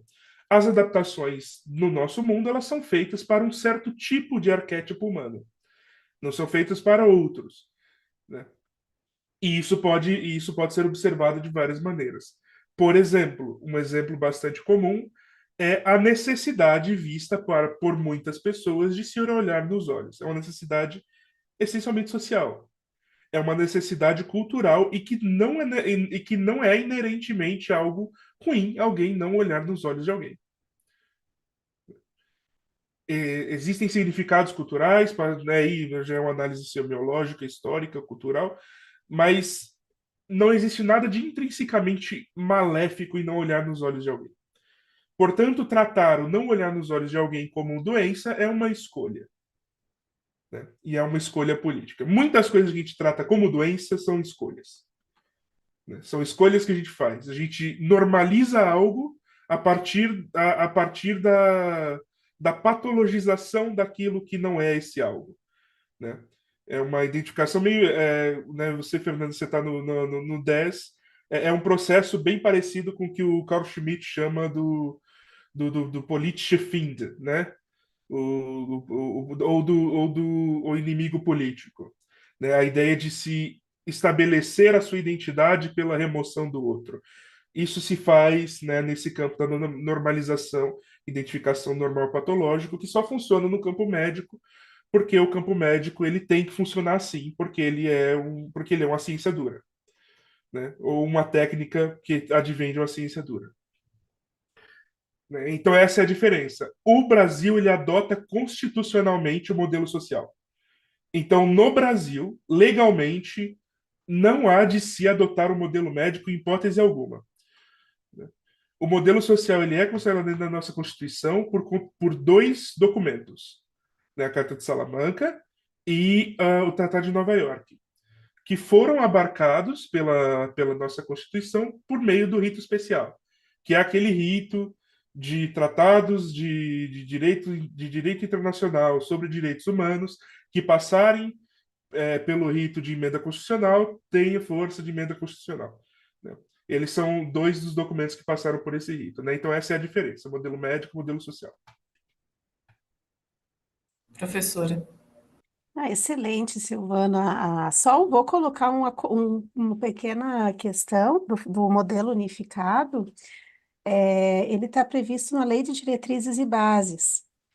Perdão, da Lei Brasileira de Inclusão. Gente, eu sou da área da educação, pensei na Lei de Diretrizes e Bases. Na Lei Brasileira de Inclusão, tá? E no artigo 2º, se não me engano, da LBI, Tá posto que a avaliação da deficiência ela precisa ser biopsicossocial, que essas dimensões que o Silvano colocou, é a avaliação do corpo, do ambiente social e das questões também psicoemocionais, além do desenvolvimento das atividades, né?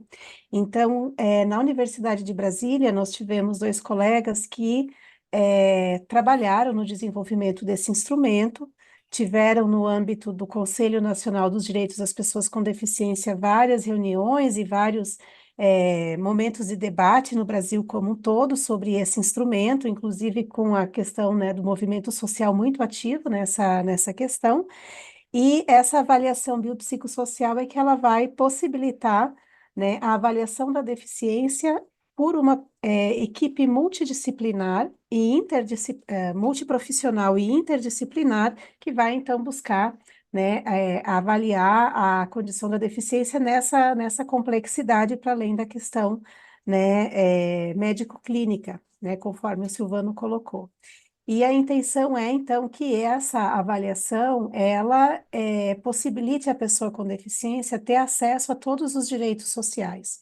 Porque hoje o parâmetro para o ingresso na educação superior é um, para a questão do benefício de prestação continuada é outro, para o acesso aos programas de serviço é outro, então a avaliação unificada seria esse parâmetro de avaliação da deficiência para que as pessoas com deficiência possam, né, a partir desta então, dessa documentação única, ter acesso aos diversos direitos sociais também, sem ter que passar por vários processos de avaliação em diferentes instâncias para ter acesso, né, aos seus direitos em diferentes políticas, né? O que isso também traz barreiras para as pessoas com deficiência, né?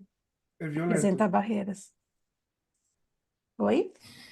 É violento, é um processo violento, a burocratização, o burocratismo como violência. Isso. Muito, é muita coisa para a gente aprender mesmo, muita coisa para colocar em prática a partir de agora, né? Muita responsabilidade. Eu fico muito lisonjeada de ter encontrado com essa questão no caminho da minha formação e de ter feito dela uma causa dentro desse curso, enfim, da minha vivência como representação discente. Tem uma coisa que eu acredito que é capacitista do processo que foi a construção da norma, eu preciso esclarecer isso que está lá na normativa, né? Por que a gente usou, ou por que sugeriu, usar a expressão transtorno global do desenvolvimento na normativa? Né? Inclusive, as pessoas dentro do espectro autista, enfim, existe uma terminologia que eu não saberia como me apropriar dela adequadamente. Quando a gente construiu essa norma, primeiro eu fiz uma proposta, joguei num grupo para debate com os próprios alunos, e eu acho que foi feita uma correção em relação a isso. A expressão neurodivergente, a gente precisava criar aí um glossário das expressões técnicas também, até para a gente conversar com alguma legitimidade nesse aspecto. Não, se eu não me engano, ela não era, acho que tá o próprio Guilherme, né? Como é o nome dele todo, Silvano? O Guilherme que me ajudou no. Guilherme de Almeida. Guilherme de Almeida. Ele chegou a pontuar, a falar de fato, não é uma expressão que os juristas vão identificar com algo que o jurista identifica o que está na lei. E o que está na LDB é transtorno global, e se eu não me engano, isso está dentro de uma lógica, então, laudar de médica, nesse sentido, acho que é uma boa discussão, inclusive a reforma da nossa normativa, né, que pode impulsionar outras coisas nesse sentido. Pensar a terminologia, acho que a gente vai fazer isso a partir de diálogos novos e reiterados diálogos como esses, né, na pós-graduação, na graduação, na congregação, a gente vai ter que tentar construir essa abertura dentro da instituição. Então, eu tenho a impressão que, acho que é isso, né, se eu ouvir de vocês, acho que essa expressão, ela é, de uma certa maneira, não sei, equivocado, capacitista, alguém me disse isso, tá bem na lógica do diagnóstico normal e patológico, né? Então, acho que também temos que corrigir isso no tempo. E a última colocação que eu queria fazer, a professora, o Silvano, pensando na resposta a uma colocação feita pelo Tiago Carvalho lá no YouTube, ele agradeceu a intervenção de vocês, a participação aqui, como funcionam os diálogos com outras universidades. Acredito que a efetividade desses direitos passam pelo diálogo com outras instituições, para efetivação da entrada, permanência e trabalho. Essa coisa esse princípio importante com o qual a gente defende a educação, o direito e a ciência no Brasil é da liberdade de cátedra, né?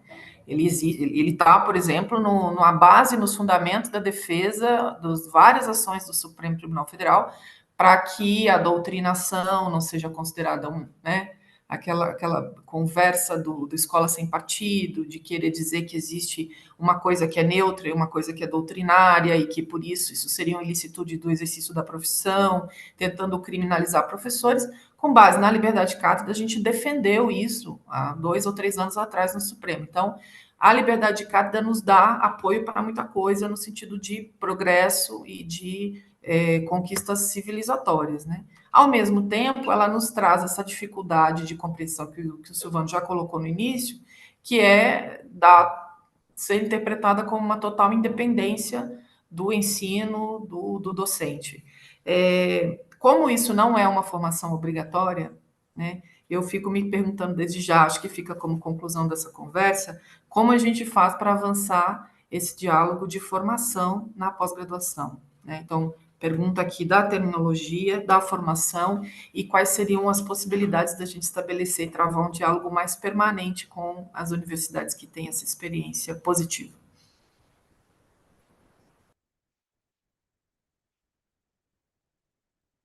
Professora Sinara, quer começar? Silvano, o que você acha? Pode ser o Silvano, e aí eu... Ok. Sobre a questão terminológica, a gente tem que passar por uma reflexão daquilo que acaba sendo funcional, né? O que é necessário, na verdade, né, e de forma muito global, né, o que a gente chamaria desse glossário, na verdade, é um processo de letramento de toda a comunidade que passa por uma série de coisas, né? Porque não são conceitos simples, né? Não são conceitos simples, são conceitos com muitas camadas, né? Até você chegar na ideia do porquê não usamos o modelo médico, precisa se explicar o que é modelo médico, né? E precisa se explicar por que esse modelo médico ele não seria, na verdade, muito adequado nessa perspectiva, né?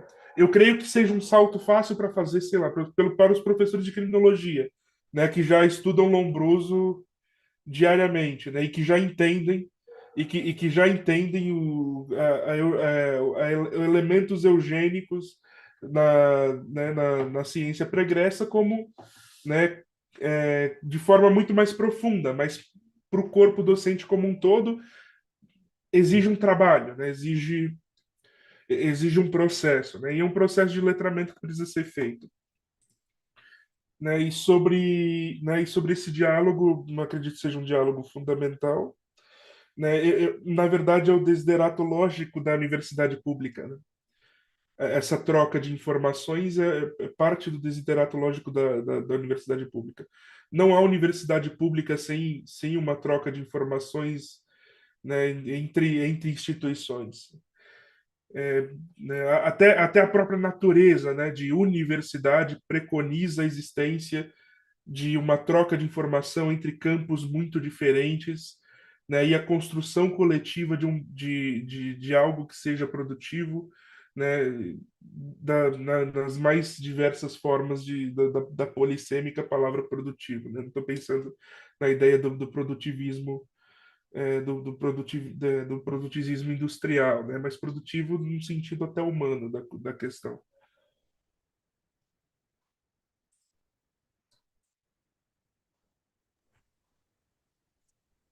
Bom, eu vou buscar responder a partir da política educacional, então, a questão dos termos, que não é uma resposta única, tá?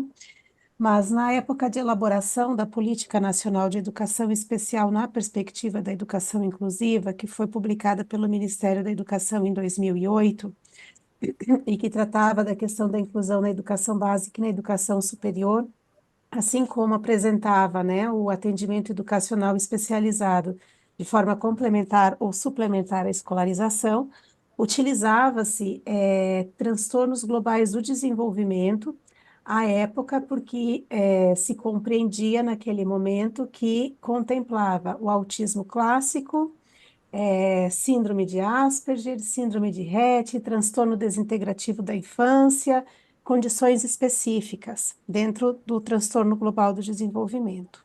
Mas tem uma mudança, um passo à frente que se dá nos estudos sobre autismo, de forma internacional e nacional, e o DSM-5 vai definir, então, como transtorno do espectro autista, não mais fazendo essas divisões, mas entendendo que o espectro, ele, dentro do autismo, existem diversas condições específicas e diversas manifestações, que inclusive tem a ver com questões culturais, socioeconômicas, tem a ver com várias outras dimensões, né, e que não se define a partir de uma única característica, mas, de forma geral, e aí a nossa legislação vai trazer essa definição também, são questões relacionadas, especificidades relacionadas à comunicação e à interação social, né, que é o conceito que, inclusive, a nossa legislação aqui de 2012 traz.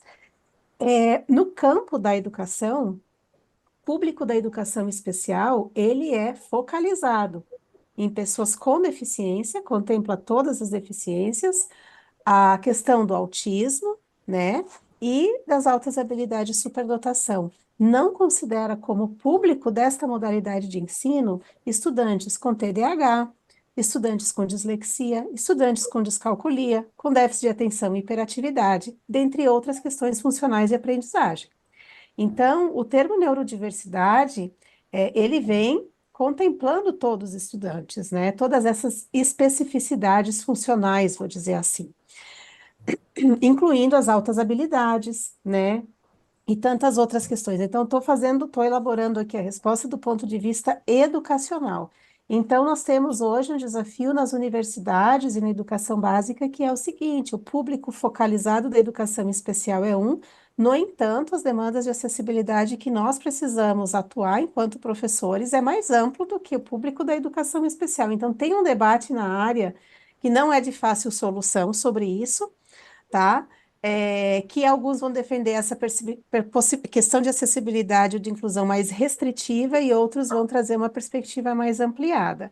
Isso também nas universidades, tá? A Universidade de Brasília, por exemplo, ela considera os transtornos funcionais específicos como público da política de acessibilidade. A Universidade Federal do Rio Grande do Norte também. Agora, isso se modifica a depender da universidade, da política, enfim, dos atores dessa política, tá? Em relação ao diálogo com outras universidades, como eu coloquei para vocês, nós temos um fórum nacional que congrega as universidades federais e os institutos federais. E a cada 2 anos, a gente já está na quarta edição, que aconteceu esse ano em Natal, em abril, além do momento de formação nosso, né, de quem coordena e de quem participa dos núcleos de acessibilidade, a gente socializa a produção acadêmica e faz essa troca de experiências. Agora, nosso objetivo é montar um banco, né, dessas informações, porque a gente ainda discute muito focalizado em um evento, mas a gente precisaria, né, ter uma plataforma, alguma forma de unificar essas experiências e socializar. E em relação à questão da acessibilidade, direito não se negocia, né? Direito não se negocia. A gente está falando aqui de direito constitucional, né? A Convenção da ONU sobre os Direitos das Pessoas com Deficiência, ela tem valor de emenda constitucional. Então, por mais que se tenha todo esse debate sobre a cátedra e etc., a gente está aqui falando de um direito. O professor tem autonomia, ele tem autonomia, mas ele precisa considerar o direito das pessoas com deficiência nos processos de aprendizagem, né? Tem a autonomia didática, autonomia pedagógica e etc. Mas aqui a gente está falando de um direito, né, que está garantido na Constituição e que vai conferir às pessoas com deficiência, autistas, condições equitativas de participação e aprendizagem. Caso contrário, o que a gente vai produzir são processos de exclusão, inclusive de evasão dos estudantes, que é muito o que tem também acontecido, né? A falta de uma rede de suporte nas universidades tem produzido a evasão, mas não por falta de condições de aprendizagem do estudante com deficiência, mas por falta de uma infraestrutura, por falta de uma organização pedagógica que seja de fato acolhedora. Né? Então, é isso que eu teria que, eu gostaria de deixar aqui, que a acessibilidade ela não se negocia, ela é um direito, ela tem relação intrínseca com a dignidade de quem vivencia a condição de deficiência, né, ou de autismo, e é o que a nossa legislação prevê, e é o que a nossa atuação docente e ética exige. Perfeito. Tá certo. Muito, muito bom. Gostei muito desse diálogo. Eu espero que ele fique gravado. A gente vai fazer ele circular. Possivelmente pode ser a aula introdutória de uma formação. A gente vai pensar isso. Tem tempo que eu tenho tentado fazer a conversa aqui com a faculdade, assim, a partir da nossa instituição, abrir caminhos para a gente fazer conversa com a Faculdade de Educação aqui da USP, para a gente pensar disciplinas específicas de formação. Não existe no nosso currículo disciplinas obrigatórias na pós-graduação, mas a gente começa a ver que tem muita gente se formando, por exemplo, sem o que a gente viu ontem, né? Sem a ética de pesquisa. Eu acho que talvez a gente possa começar a disputar aí um currículo mínimo na pós-graduação para pensar essas formações. Eu acho que é muito enriquecedor.